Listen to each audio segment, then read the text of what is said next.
Pergunta: de que maneira se realizou afinal a expulsão do paraíso? Resposta: antes de responder, tenho de colocar uma outra pergunta. Sua pergunta se refere ao processo do desenvolvimento natural da criação ou ao acontecimento relacionado com o pecado original? São duas coisas completamente diferentes, sem nenhuma relação entre si.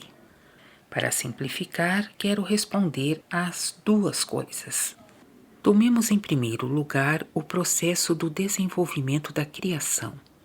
Trata-se, nesse caso, da saída dos germes espirituais inconscientes dos limites do assim chamado paraíso, a fim de poderem regressar completamente conscientes.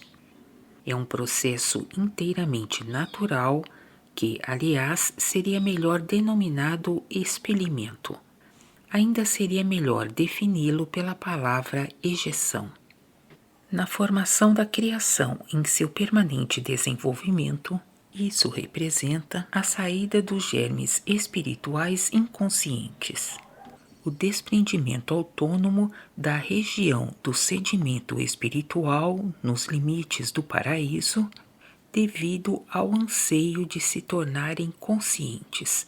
Portanto, o início da peregrinação através das materialidades para o desenvolvimento de sua conscientização. Isso, porém, não é nenhum castigo, mas sim uma graça. E isso, como parte integrante do saber da criação, já mencionei minuciosamente na minha mensagem.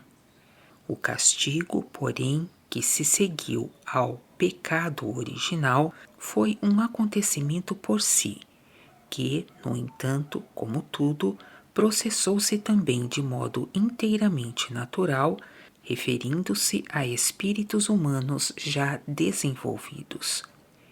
O pecado original aconteceu na Terra e está ligado ao despertar do raciocínio, que deveria ser dado por Lúcifer aos seres humanos para sua elevação na materialidade, mas não para se curvarem sobre o mesmo, ao elevá-lo como se fosse o que há de mais sublime. O ser humano queria, por meio desse raciocínio, dominar. No entanto, escravizou-se a ele, em vez de transformá-lo num instrumento finamente acabado para a sua peregrinação através das materialidades, de modo a enobrecer e elevar em amor tudo o que é matéria, em gratidão ao Criador.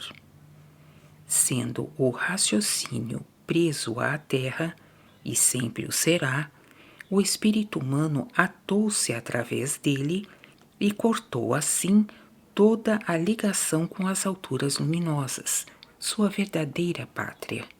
Expropriou-se da ligação com a luz tão necessária para ele, e com isso cortou para si o regresso à pátria.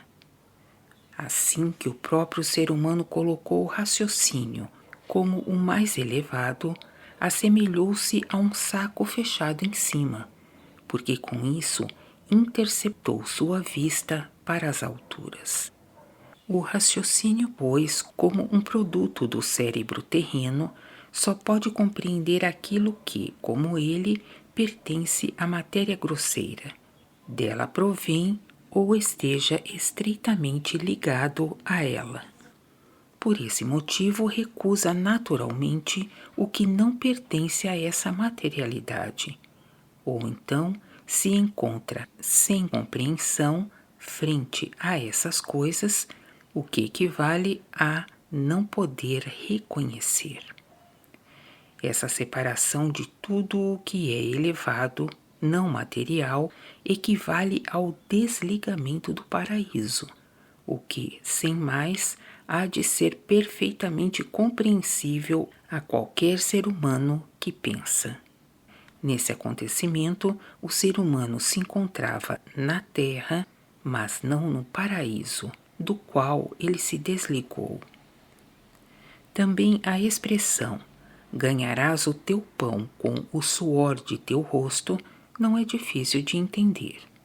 Na realidade, essas palavras não foram pronunciadas, pois não era necessário, porque a consequência natural se deu automaticamente.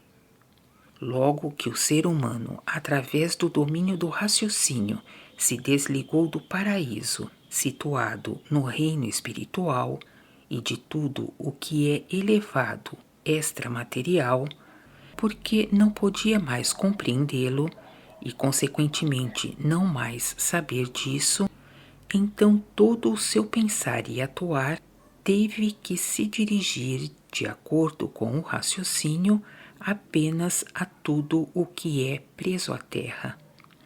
Dessa maneira, surgiu o anseio unicamente pelas coisas em si inferiores. A visão do ser humano terreno se desviou, portanto, das alturas, dirigindo-se à terra e a todas as necessidades terrenas, nas quais esgotava toda a sua força, não podendo finalmente fazer outra coisa do que lutar pelo pão de cada dia com o suor de seu rosto e em luta com o seu próximo. Nisso constituiu o castigo, que se realizou, porém, automaticamente por ter se desviado de Deus e de suas alturas luminosas, dirigindo-se o ser humano à matéria grosseira, na qual tinha que conquistar penosamente o que desejava. Esse acontecimento automático e lógico foi descrito figuradamente no pecado original e na sua expulsão, a qual outra coisa não foi do que uma autosseparação do paraíso espiritual. A sedução não ocorreu no paraíso, mas sim na terra, pois a cobra nunca poderia ter chegado ao paraíso, sem considerar ainda que os espíritos que vivem no paraíso nem poderiam ser seduzidos dessa maneira, porque eles vibram e atuam apenas intuitivamente. Lá não precisam do raciocínio, que pertence exclusivamente à matéria e ao qual se destinou a sedução.